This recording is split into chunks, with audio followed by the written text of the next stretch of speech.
তো এইবাৰ আমি দশম শ্ৰেণীৰ যেটো 1.1 বাস্তৱ সংখ্যাৰ 6 আৰু 7 প্ৰশ্নটো আলোচনা কৰিম। 6 নম্বৰত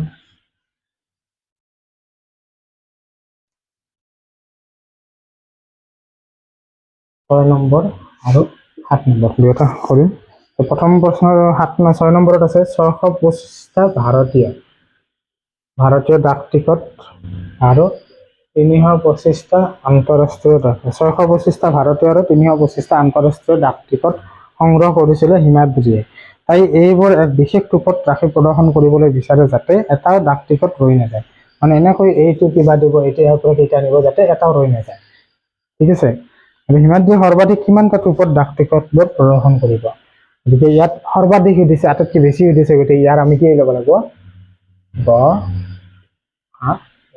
ৰৈ নোযোৱাকৈ আমাক সুধিছে, গতিকে ইয়াৰ আমি কি ল'ব লাগিব গসাও ল'ব লাগিব। যিহেতু ইয়াতে 625টো কি ডাঙৰ 325তকৈ, গতিকে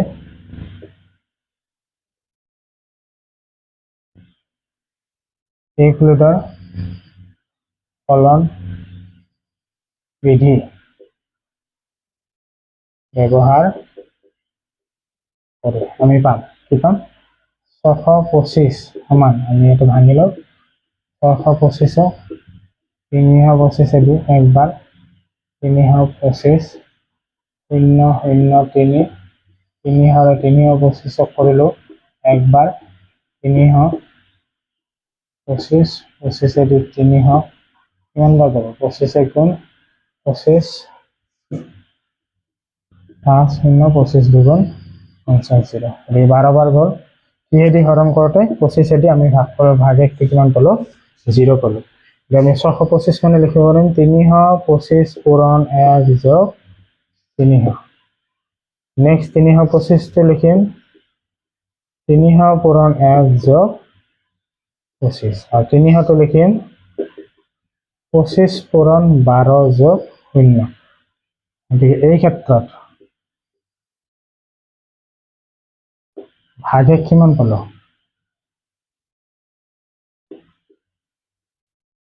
ভাগে 0 পালোঁ। ভাজক কিমান আছিলে 25 আছিলে, গতিকে নিৰ্ণয় গসাউ কিমান হ'ল গসাউ হ'ল 25। গতিকে তেওঁলোকে হিমাদ্ৰীয়ে কিমানটা ৰূপত ডাক টিকট প্ৰদৰ্শন কৰিব 25টা। ঠিক আছে। এতিয়া হিমাদ্ৰীয়ে কেইটা ৰূপত ডাক টিকটবোৰ প্ৰদৰ্শন কৰিব 25টা ৰূপত। 7 নম্বৰটো কি দিয়া আছে আমি প্ৰশ্ন চাওঁ। দুডাল ৰছীৰ দৈৰ্ঘ্য এটা দিয়া আছে 64 সেন্টিমিটাৰ, এটা দিয়া আছে 80 সেন্টিমিটাৰ।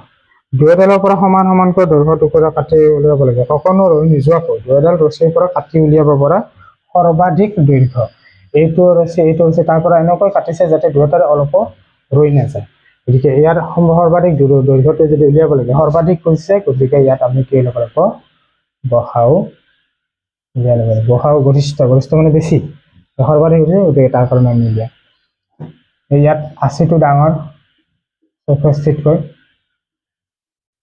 ইউক্লিডৰ কলন বিধি প্ৰয়োগ কৰি কিমান 80 64ৰে হৰণ কৰোঁ একবাৰ কিমান হ'ল 6 16 64